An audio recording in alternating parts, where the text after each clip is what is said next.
राष्ट्रपिता महात्मा गांधी की 77वीं पुण्यतिथि आज राजघाट पर प्रधानमंत्री मोदी बापू को श्रद्धांजलि देने पहुंचे। प्रधानमंत्री मोदी के साथ राजनाथ सिंह और खट्टर भी रहे मौजूद। महात्मा गांधी की 77वीं पुण्यतिथि आज द्रौपदी मुर्मू ने राजघाट पर जाकर बापू को अर्पित की श्रद्धांजलि।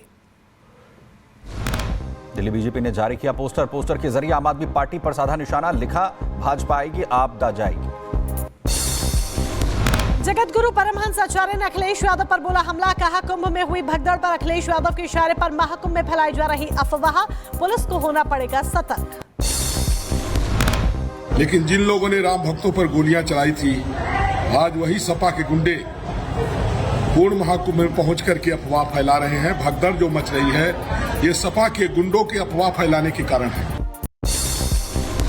महाकुंभ में भगदड़ के बाद यूपी सरकार ने जारी किए नए दिशा निर्देश, तो वीवीआईपी पास किए गए रद्द। मेला क्षेत्र को नो व्हीकल जोन किया गया लागू, वहीं दूसरे राज्यों से आने वाली गाड़ियों पर भी रोक। महाकुंभ में उत्साह के चलते जोखिम में डाली गई जान, गंगा पुल को पार करने का स्टंट देख लोगों की रूह कांपी। उत्तर प्रदेश के चंदौली में एक बार फिर से डीडीयू जंक्शन पर उमड़ी हजारों श्रद्धालुओं की भीड़, तो यात्रियों को संभालने के लिए जुटी जीआरपी की टीम, यात्रियों की राहत के लिए चलाई जा रही है स्पेशल ट्रेन। वक्फ पर जेपीसी रिपोर्ट स्पीकर को सौंपी गई। जेपीसी अध्यक्ष जगदंबिका पाल ने रिपोर्ट सौंपी। स्पीकर की मंजूरी के बाद सदन में पेश होगी रिपोर्ट। हथियार विधायकों के बीच हुई गोलीबारी पर नैनीताल हाईकोर्ट सख्त, डीएम एसएसपी को किया गया तलब, तो पूर्व विधायक चैंपियन और विधायक उमेश का क्राइम रिकॉर्ड तलब। चंडीगढ़ में चुनाव के लिए की गई कड़ी सुरक्षा, नगर निगम कार्यालय के आसपास सड़कों को पुलिस ने बंद किया, सुरक्षा के पुख्ता इंतजाम। उत्तर प्रदेश के श्रावस्ती में बुलडोजर एक्शन, एसडीएम ने सरकारी जमीन से हटवाया अवैध कब्जा, तालाब की जमीन पर था अतिक्रमण, तो वहीं शिकायत के बाद राजस्व टीम और पुलिस का एक्शन।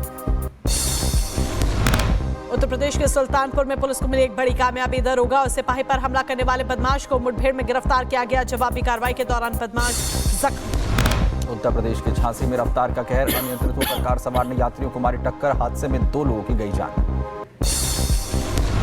चेन्नई में डीएमके के झंडे वाली कार में पुरुषों ने महिलाओं का पीछा किया, वीडियो सामने आने के बाद बीजेपी का हमला, कहा डीएमके शासन में ये स्थिति है।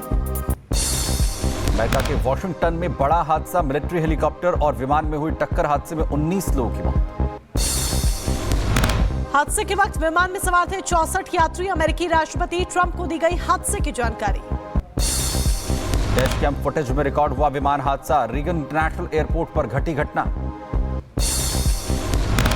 लंदन में चैंपियंस लीग मैच से पहले मैनचेस्टर स्टेडियम के बाहर लगी भीषण आग, खिलाड़ियों के स्टेडियम में पहुंचने से पहले आग लगी, मचा हड़कंप। कैलिफोर्निया के बेकर्स फील्ड में गोदाम में लगी आग, सूचना के बाद मौके पर पहुंची फायर ब्रिगेड की टीम, तो कड़ी मशक्कत के बाद आग पर काबू पाया गया। फ्लोरिडा के टैंपा में हिट एंड रन का मामला सामने आया, 4 लोगों को टक्कर मारकर भागा ड्राइवर, पीछा करने के दौरान 2 पुलिस अधिकारी जख्मी। कैलिफोर्निया में निजी विमान दुर्घटना ग्रस्त, घटना स्थल पर चलाया गया रेस्क्यू अभियान, मलबे से लोगों को निकाला गया बाहर। अलबामा में एक शख्स ने संघीय नागरिक अधिकार मुकदमा दायर किया, पुलिस अधिकारी पर बार-बार टेसर का इस्तेमाल करने का आरोप लगाया। मलेशिया में बाढ़ की वजह से बिगड़े हालात, पानी में डूबते नजर आए लोग, तो वहीं मदद के लिए चलाया जा रहा रेस्क्यू अभियान। रूस की सेना ने यूक्रेनी ड्रोन को नष्ट किया, दोनों देशों के बीच भीषण युद्ध जारी, दोनों ही तरफ से जमकर हो रही बमबारी।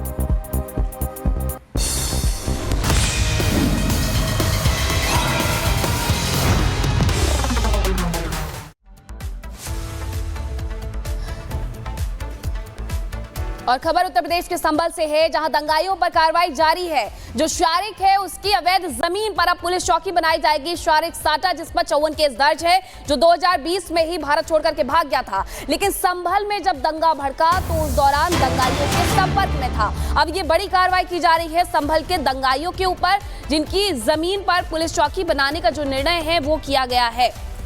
तो ये जानकारी संभल से जुड़ी हुई, जहां संभल के दंगाइयों पर कार्रवाई शुरू हो चुकी है। हिंसा के मास्टरमाइंड शारिक पर शिकंजा कसा जा रहा है, उसकी जो अवैध जमीन थी उस पर पुलिस चौकी बनाई जाएगी। ये बड़ा फैसला पुलिस प्रशासन की तरफ से लिया गया है।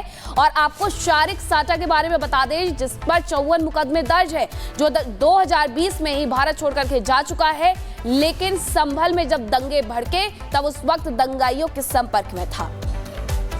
और इससे पहले किस तरीके से जाम मस्जिद के बिल्कुल ठीक सामने देवव्रत चौकी का निर्माण जो है वो शुरू किया गया था और अब सारिक साटा की जो जमीन है उस पर कब्जे के साथ ही अब वहां पर भी निर्माण पुलिस चौकी का होगा। ये जानकारी सामने आ रही है। जतिन जुड़ रहे हैं खबर पर जानकारी के साथ। जतिन, एक और पुलिस चौकी संभल के अंदर बनने की बात सामने आ रही है, यानी पूरी तरह से कानून व्यवस्था मुस्तैद होगी।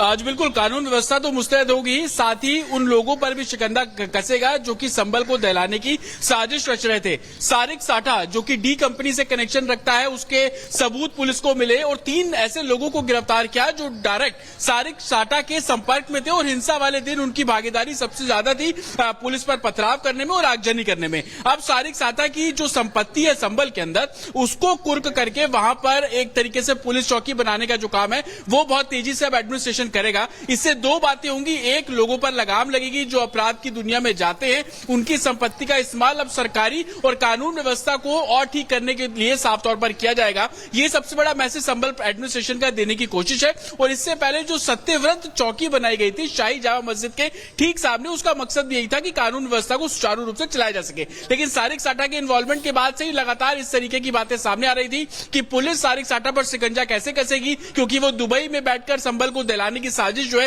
वो रच रहा है। और कहीं ना कहीं पुलिस ने उसका एक नतीजा निकाल लिया कि उसी की संपत्ति पर अब पुलिस चौकी बनाने की जो कवायद है वो बहुत तेजी से शुरू कर दी जाएगी। बहुत जल्दी पुलिस चौकी बनाने की जो कवायद है वो शुरू की जाएगी, इसको आगे बढ़ाया जाएगा, अमली जामा पहनाया जाएगा। जतिन, जुड़ने के लिए बहुत बहुत शुक्रिया आपका। और इस बीच ये भी आपको बता दें कि संभल पहुंच चुकी है न्यायिक आयोग की टीम। 24 नवंबर को जो हिंसा हुई, इस हिंसा की जांच करेगी न्यायिक आयोग की टीम। इससे पहले भी टीम संभल पहुंची थी उस जगह पर जहां पर हिंसा हुई थी, जहां पर दंगा भड़का था, जहां पर किस तरह की तस्वीरें सामने आई थी वो हमने देखा हिंसा की। और अब आपको एक बार फिर से बता दें, तस्वीरें आपके सामने रख रहे हैं।